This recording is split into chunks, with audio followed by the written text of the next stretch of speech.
Elphie, A Wicked Childhood by Gregory Maguire is a prequel to Wicked, The Life and Times of the Wicked Witch of the West. Now, because this is a prequel, I could get into spoiler territory, so be warned now. Elphie is told through 4 episodic short stories about a young Elphaba from 4 years old to 16 years old. These stories detail Elphaba's young life as she is dragged through Quadling country with her father Frex and family.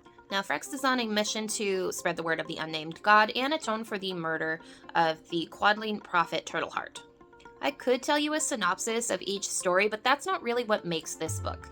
What ties the stories together is what's more important about this story. The themes of sisterly relationships and natural sibling rivalry are what are at the heart of these stories. The way that Elphaba relates to her little sister Nessa Rose and her role as a big sister are a primary focus in each of these stories. And yes, little brother Shell is there as well, but he doesn't come into focus nearly as often. Another theme that plays a major role in these stories is Elphaba's independence and how she grows into her own as she gets older. We explore the questions of who is Elphaba within her family unit and who is she outside of this isolated family. Throughout these stories, we see how Elphaba empathizes with animals, that is the capital A version, the talking animals in the Land of Oz, and where her sense of justice for these animals really comes from. And this is a very independent stance for young Elphie, as no one around her has the same kind of empathy for the animals that she has. Quite the opposite, actually. Most people seem to have a lot of disdain for them. Education also plays a large role in this story as Elphie learns about herself, and she also studies academics as best as she can given her circumstances on this migrant lifestyle. And Elphie is only just beginning to realize that education will bring her a sense of freedom. It's education that validates the feelings that she doesn't yet understand, and that her father disapproves of.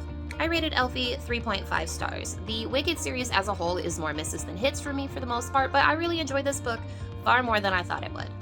The stories in this book were not page turners by any means, but the subtext of the story and what it adds to the series as a whole was excellent.